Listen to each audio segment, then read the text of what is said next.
अगर आपने मेरा चैनल सब्सक्राइब नहीं किया है तो चैनल सब्सक्राइब करें और बेल बटन दबाएं। आप सभी को मकर संक्रांति की बहुत बहुत शुभकामनाएं। मकर संक्रांति का शाब्दिक अर्थ क्या है?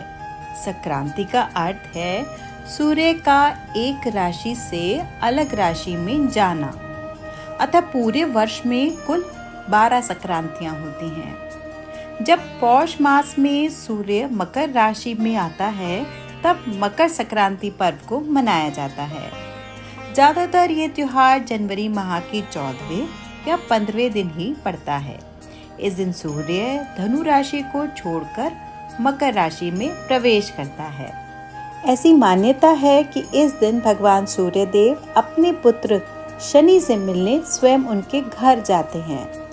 चूंकि शनि देव मकर राशि के स्वामी हैं, अतः इस दिन को मकर संक्रांति के नाम से जाना जाता है। मकर संक्रांति पर्व को कहीं कहीं उत्तरायण भी कहते हैं। 14 जनवरी के बाद से सूर्य उत्तर दिशा की ओर अग्रसर होता है, इसलिए उत्तरायण भी कहते हैं। ऐसा इसलिए होता है क्योंकि पृथ्वी का झुकाव हर 6 महीने निरंतर उत्तर और 6 महीने दक्षिण की ओर बदलता रहता है। शास्त्रों के अनुसार दक्षिणायन को देवताओं की रात्रि का प्रतीक तथा उत्तरायण को देवताओं की दिन का प्रतीक माना गया है।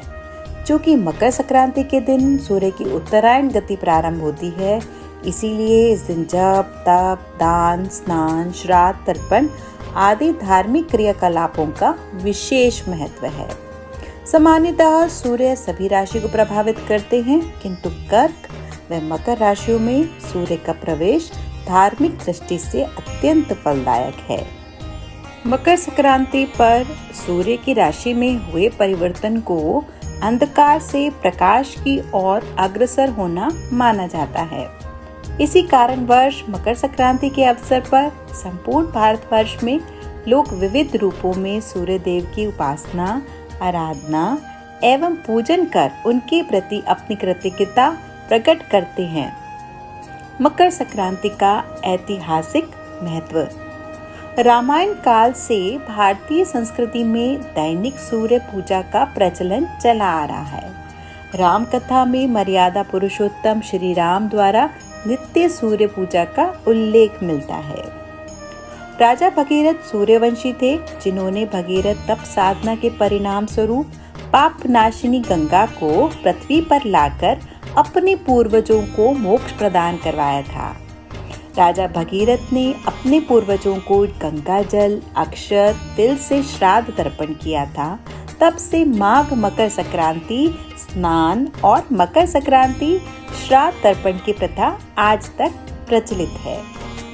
कपिल मुनि के आश्रम पर जिस दिन माता गंगा का पदार्पण हुआ था, वह मकर संक्रांति का ही दिन था। पावन गंगा जल के स्पर्श मात्र से राजा भगीरथ के पूर्वजों को स्वर्ग की प्राप्ति हुई थी और कपिल मुनि ने वरदान देते हुए कहा था, मातु गंगे त्रिकाल तक जन जन का पाप हरण करेंगी और भक्त जनों की 7 पीढ़ियों को मुक्ति और मोक्ष प्रदान करेंगी। गंगा जल का स्पर्श, पान, स्नान और दर्शन सभी पुण्यदायक फल प्रदान करेगा। मकर संक्रांति के दिन ही गंगा जी भगीरथ के पीछे पीछे चलकर कपिल मुनि के आश्रम से होती हुई गंगा सागर में जाकर मिली थी और आज ही के दिन गंगा सागर में स्नान का बड़ा ही महत्व है। महाभारत में पितामह भीष्म ने सूर्य के उत्तरायण होने पर ही स्वेच्छा से शरीर का परित्याग किया था।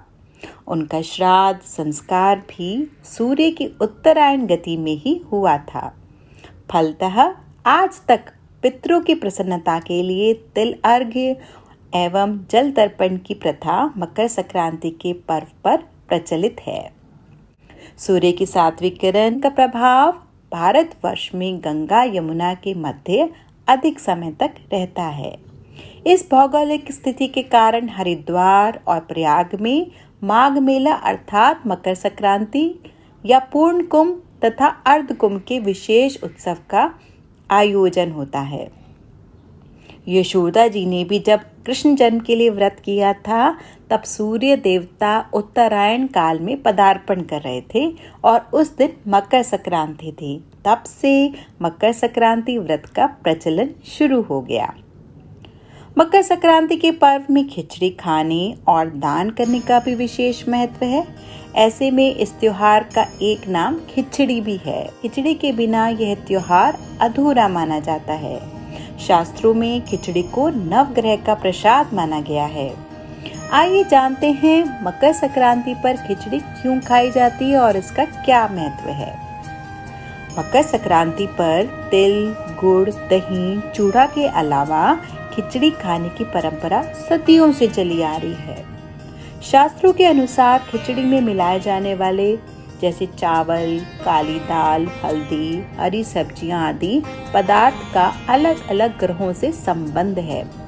खिचड़ी के चावल चंद्रमा, शुक्र ग्रह की शांति के लिए बहुत लाभकारी हैं। वही काली दाल के सेवन और दान से शनि, राहु, केतु के दुष्प्रभाव समाप्त होते हैं और हल्दी का संबंध बृहस्पति से और खिचड़ी में घी का संबंध सूर्य से है।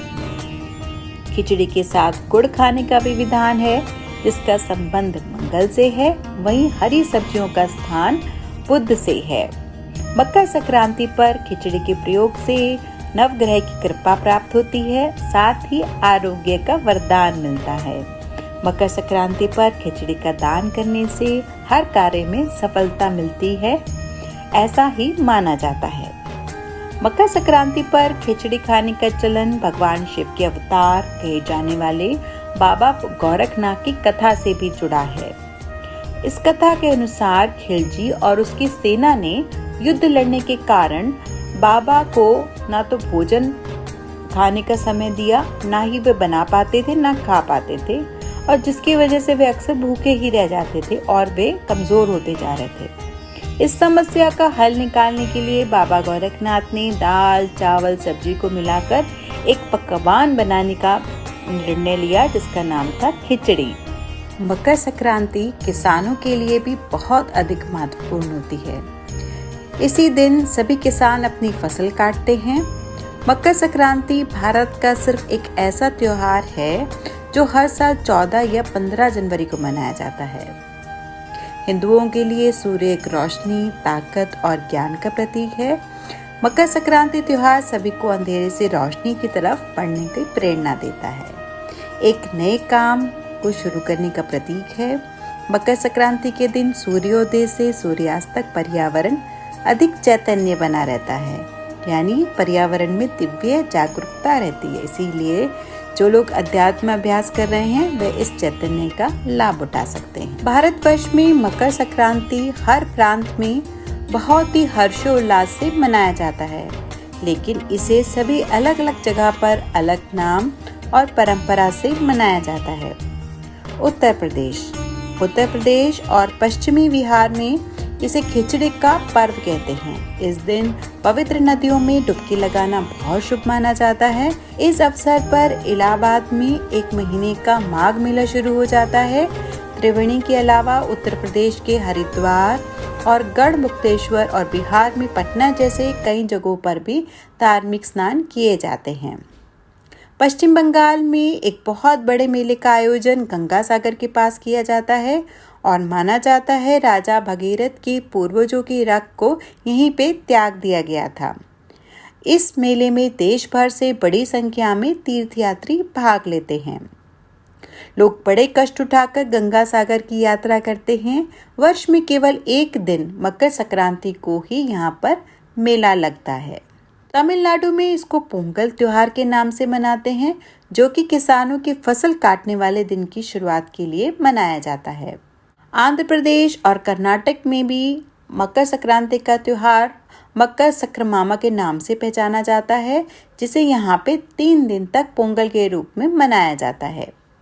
गुजरात में उत्तरायण के नाम से जाना जाता है, जहाँ पर इस दिन पतंग उड़ाने की प्रतियोगिता रखी जाती है और सभी लोग बड़ा चढ़ बढ़ के इसमें हिस्सा लेते हैं। बुंदेलखंड में विशेषतः मध्य प्रदेश में मकर संक्रांति के त्योहार को सकरात के नाम से जाना जाता है। महाराष्ट्र में संक्रांति के दिनों में तिल और गुड़ से बने व्यंजनों का आदान प्रदान किया जाता है। महाराष्ट्र में महिलाओं के लिए ये विशेष दिन होता है जब विवाहित महिलाएं हल्दी कुमकुम के नाम से मेहमानों को आमंत्रित करती हैं और भेंट में कुछ बर्तन देती हैं। केरल में इस दिन लोग बड़े त्योहार के रूप में 40 दिन का अनुष्ठान करते हैं जो कि सबरीमाला में समाप्त होता है। उड़ीसा में आदिवासी संक्रांति के दिन अपने नए साल का शुरुआत करते हैं। सभी एक साथ मिलकर नृत्य और भोजन करते हैं। हरियाणा में माघी के नाम से यह त्योहार जाना जाता है। पंजाब में लोहड़ी के नाम से मनाया जाता है जो सभी पंजाबियों के लिए एक विशेष महत्व रखता है। इस दिन सभी किसान अपनी फसल काटना शुरू करते हैं और उसकी पूजा करते हैं। असम में माघ बिहू के नाम से जाना जाता है और कश्मीर में शिशुर संक्रांत के नाम से इस त्योहार को मनाया जाता है। मकर संक्रांति के शुभ मुहूर्त में स्नान, दान व पुण्य का विशेष महत्व है। इस दिन लोग तिल लगाकर किसी पावन नदी में स्नान करते हैं और इसके बाद भगवान सूर्य को जल अर्पित करने के बाद उनकी पूजा की जाती है और उनसे अपने अच्छे भविष्य के लिए प्रार्थना की जाती है। इसके बाद गुड़, तिल, कंबल, फल आदि का दान किया जाता है। इस दिन कई जगह पर पतंग भी उड़ाई जाती है। साथ ही इस दिन तिल से बने व्यंजनों का सेवन किया जाता है। इस दिन किसानों के द्वारा फसल भी काटी जाती है। भारतवर्ष में मकर संक्रांति हर प्रांत में बहुत ही हर्षोल्लास से मनाई जाती है। अगर आपको ये वीडियो पसंद आई हो तो लाइक, शेयर और कमेंट करें।